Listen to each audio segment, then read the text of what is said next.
So what I did with the board, once you provided that MOU, I provided the cost based on number data that we discussed, end of contract as of June 3rd, I believe, it's the end of the last year's contract.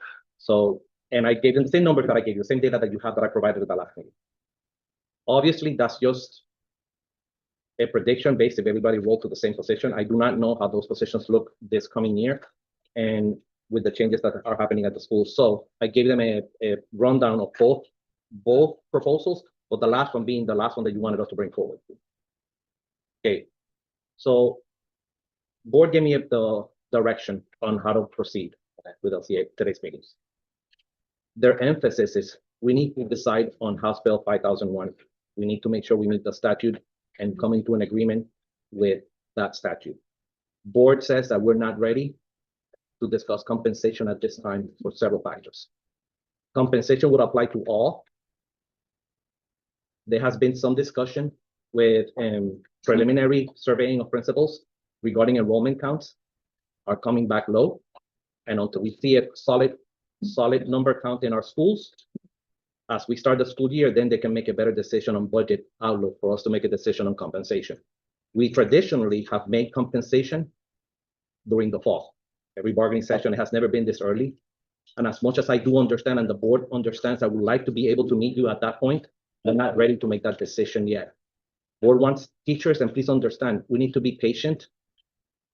We are also, and with the understanding that not only that, we agree with LCA in increasing the millage, the quarter millage, which has nothing to do with the compensation package. But at the same time, we have to be responsible with our funds in case that does not pass. If it does not pass, there is $40 million that we're going to lose in revenue to support school safety and any money that we're going to get for teacher salary increases that we added to that millage. So with that said, the board is requesting for please work with us. We are not saying no to the compensation package, that one that refers to performance pay. We are saying we need time. We cannot agree on a compensation package at this time. What we need to come into an agreement is on the House Bill 5001E, which discusses classroom teacher salary increase for the specified information that we discussed already, 10 years and above, and being in a classroom position, and so on and so forth. What I prepared today is I brought an MOU to take care of that and explain the MOU to the union, if that's okay.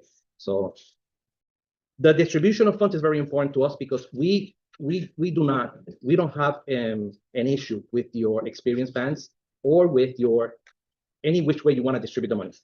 So basically, the classroom teacher, what I put is the total classroom teacher salary increase allocation, adjusted allocation should be distributed by LCS to qualifying classroom teachers identified as of a date certain of September 15th. I put that date because according to contract, a teacher that was not reappointed could pick up a contract and still qualify by that date. Shall have full discretion, and then I put LCA shall have full discretion to elect the method by which the funds are distributed to qualifying classroom teachers consistent with the guidance set forth in the bill. And LCS shall process and distribute the funds in accordance with LCA's election. That means that LCA may elect to have the funds distributed either equally among all qualifying classroom teachers or according to years of full-time teaching experience. The reason that I didn't put the bands in the MOU is because once I pull the data on September 15th, I'm going to give you the data and tell me which bands you want me to use. You may decide to adjust your bands or decide to adjust amounts accordingly, okay? Notwithstanding the foregoing, the recurring salary increase provided to an individual eligible teacher under this allocation shall not exceed $3,000. That's in the law. I cannot give any more. You can decide a group of teachers that get up to the 3,000 and then decide lowering amounts for the other bands, but it comes out to, I believe, to about 1,950 or 970, 1,970 if it's distributed evenly, and those people that got reappointed do not resign and they're in the same position. That amount might fluctuate higher or lower depending on what positions are pulled on September 15th. Any funds remaining as a result of the application of this cap should be redistributed in accordance with applicable law and mutual agreements of the parties.